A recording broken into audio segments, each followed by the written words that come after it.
So this is my man, IFBB Pro Frank Hamilton. This is the first video in a series of interviews I'm doing here for the Bearded Chef AZ. How you doing today, Frank? I'm doing good. Thanks for having me. I put myself on the taller chair so it makes me look bigger because this guy that. is so much larger than I am. Man.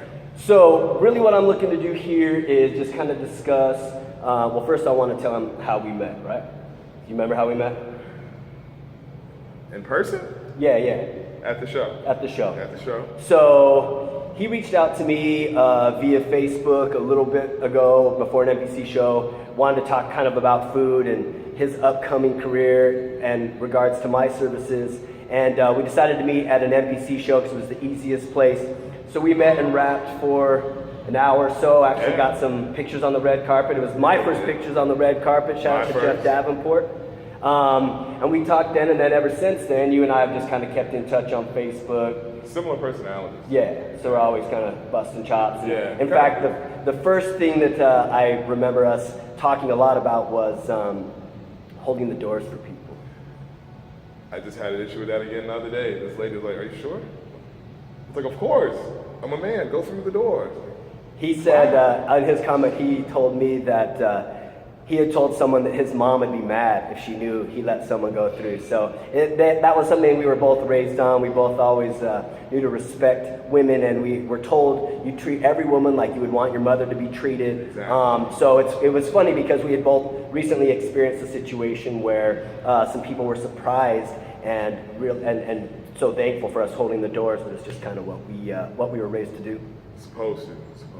And then, so the cool thing was, so we kept in contact, and I was actually able to watch Frank make his pro debut and take some photos and get some shots of him up there, which was really cool for me because now I become friends with him and I got to watch him make that debut. And he didn't know I was going to be there. He was actually walking through the crowd. Very surprising. Thank you for the pictures. Yeah, man. I show those a lot, man. Those are some great. So I saw him coming through the crowd and was like, "There's my man Frank!" So I got to yell and cheer. It was the Phoenix Europa here in October 2015. So anyway, there's our background. What I really wanted to touch base on is one of the things I want to find out is how you got into the fitness industry. Man, it's a crazy story. When I was actually going to play basketball overseas, I was getting, I reached out with an agent. I'd gone to a few combines. I was getting ready to try out for a D-League team in California so we could have some game film. 4 days prior, rear-ended by a drunk driver, bulging this in my lower back. 2 years of physical therapy. Might as well call it depression as well for 2 years. I dropped from 185 to about 140. I was smoking 3 packs of cigarettes a day. Wow. I was drinking, wasn't eating. And around towards the end of the 2 years, the doctors were like, if you don't straighten up, you're gonna have back surgery. Ooh. And that was scary, but I asked a few people, what's the deal? And they're like, you have back surgery? That's your first one. So I was like, well, I guess I'll start working out. And then I started working out. I met a friend from back home, my pastor's son. He was stronger than me, like you saw earlier, and I was trying to keep up with him. So all of a sudden I started getting muscles, never had muscles. Then I'm getting bigger, I'm back to my playing weight, bigger and bigger. Then I moved out here to Arizona. Sitting in the LA Fitness one day, some guy came up and asked me if I competed against him before. And I was like, in what? He was like, in bodybuilding. I was like, nah. I was like, you sure? Positive. I was like, man, you should give it a try. You'd be pretty good at it. I was like, all right. And that was like 4 years ago. And really, only 4 years? Yeah, and since then, it was like, it was all supposed to happen. I met my first trainer, Monica Fink. I tried to do bodybuilding, blew my knee out. I was on a bodybuilding team, Next Level Physiques with Brett Harris. Jacob Elson was coaching me. Some of the local guys around here, Charles Curtis were on the team, Stormy Weber. Yeah. I met all of them. Don Bamford, my man Marshall, he's gonna be mad at me, not knowing his last name. Marshall Lim, AJ, Sean, but mostly we're all OCB. But when I blew my knee out, the next show coming up was the NPC. And when I told my coach, like, yeah, I blew my knee, so he thought I was trying to back out of competing altogether. And I was like, nah, I heard there's men's physique coming up.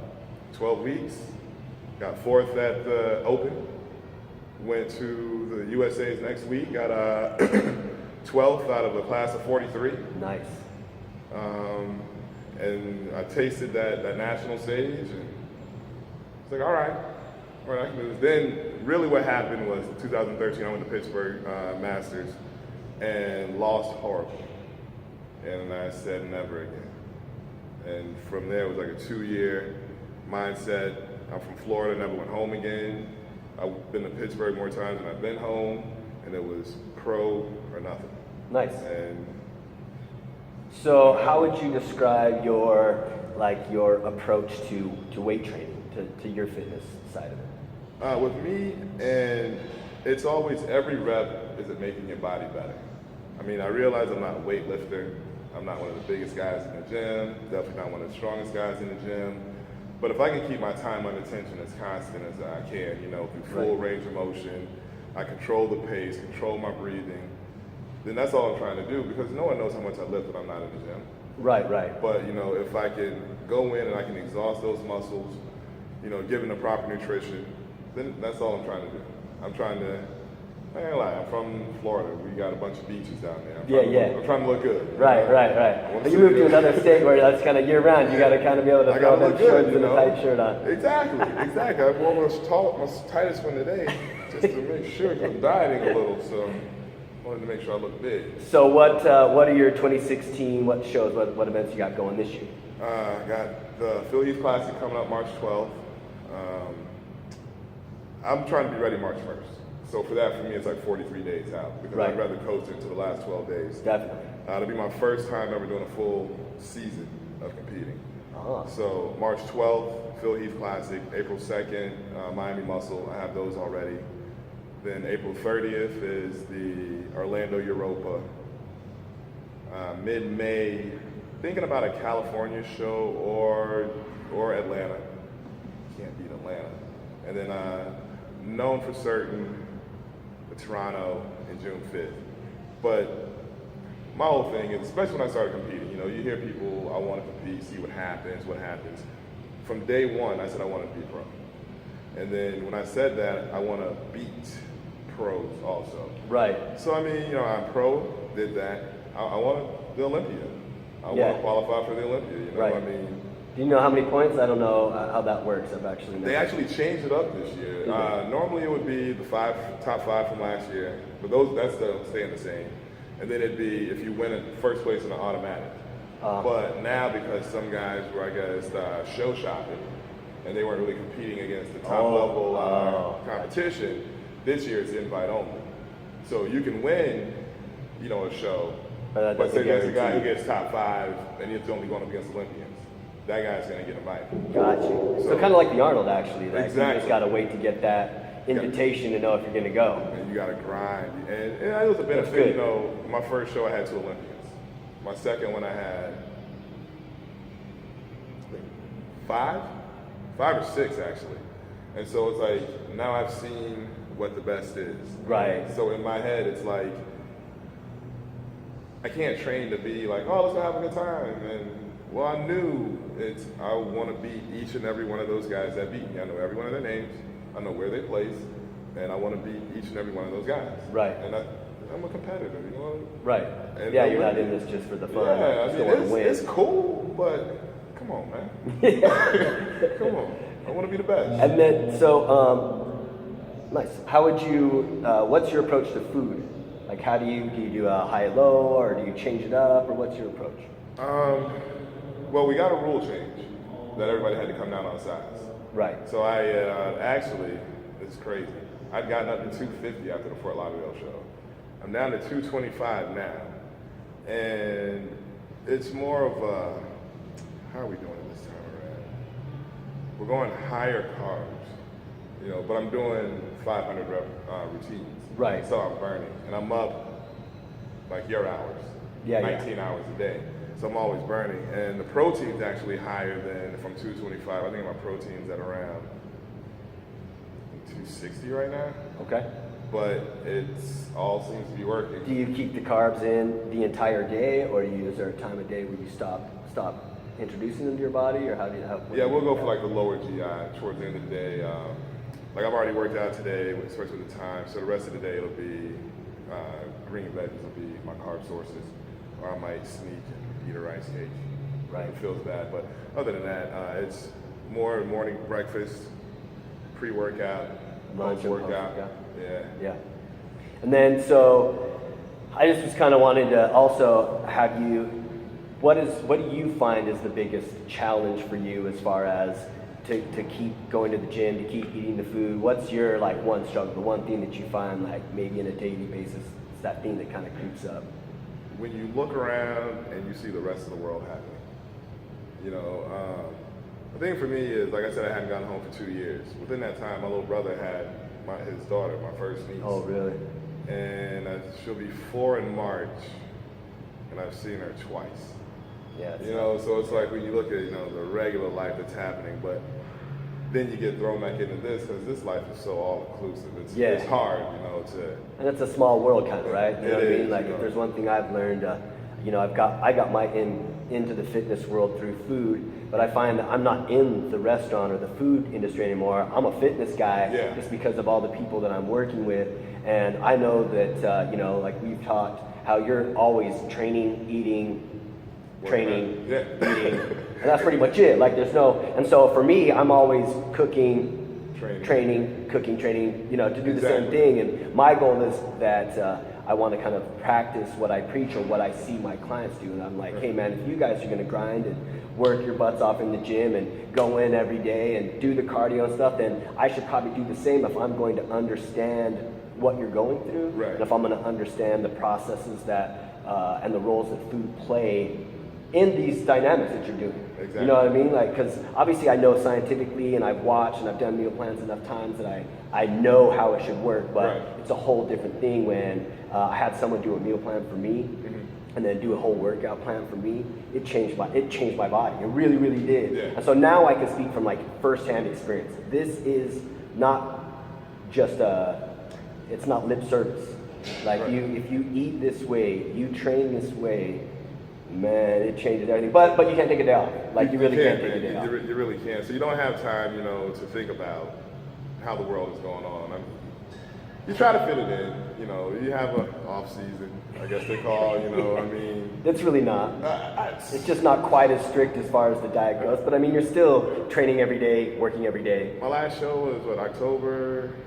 Is that 21st? Yeah, I think so. Yeah. After the Europa. Yeah, I think I had to take. That was on a Saturday. No, that was for a lot of it. I did Europa. 7 days later, I did for a lot of it. That's right.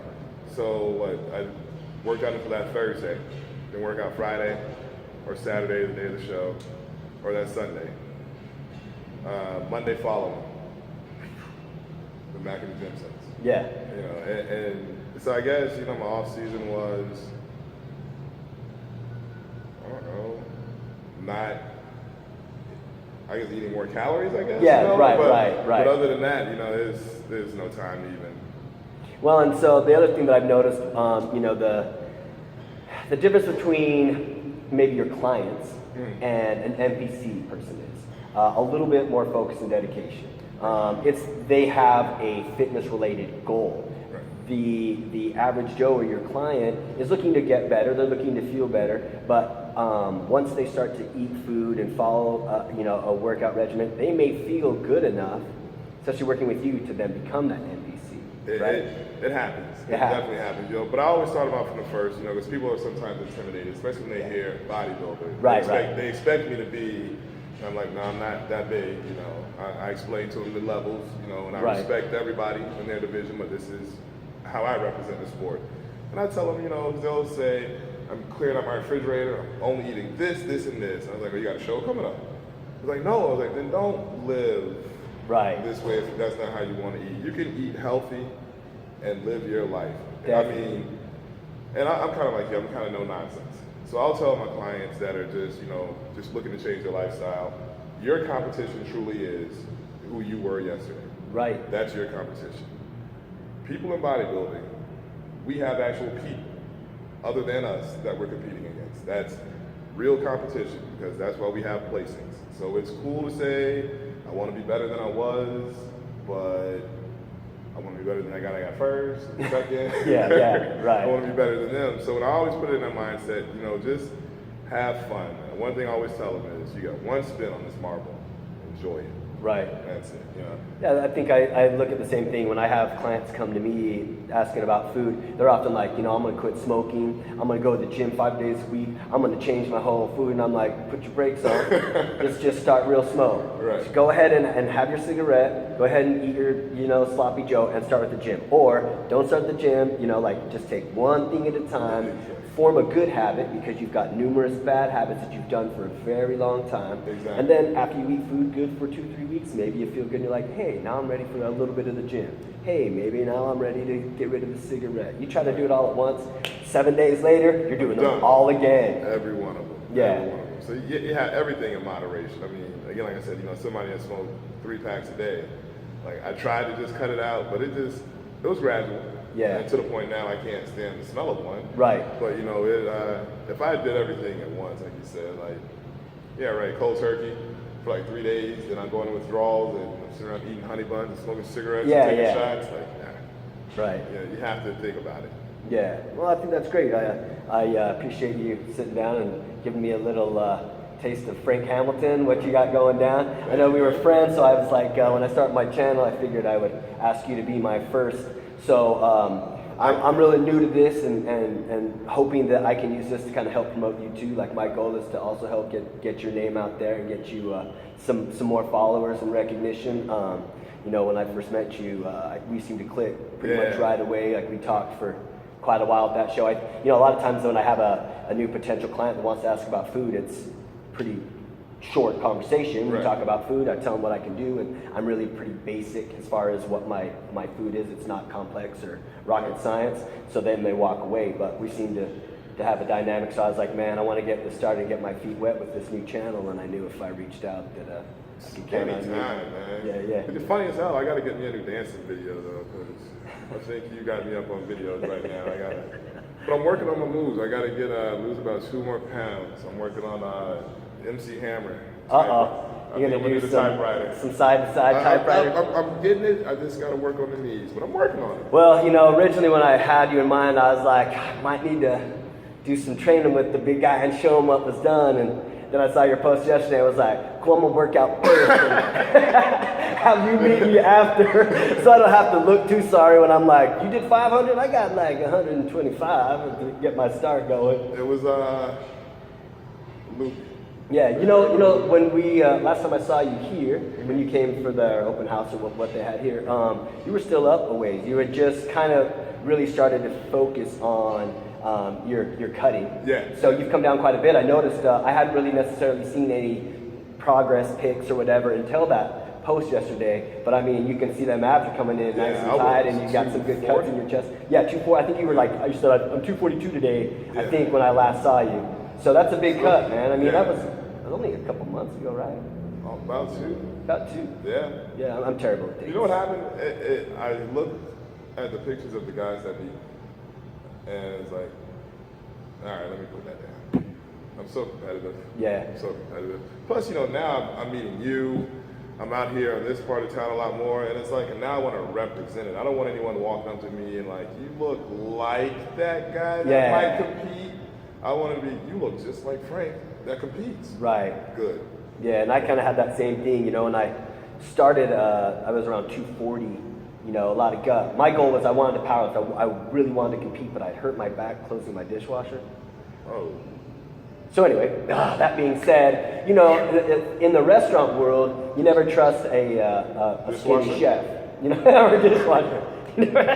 You never trust a skinny chef. Well, then when I got into the fitness world, I couldn't go up to somebody that was either trying to lose weight or someone that was already an athlete and go, let me give you a meal plan. I know how to do this. But I had a big gut.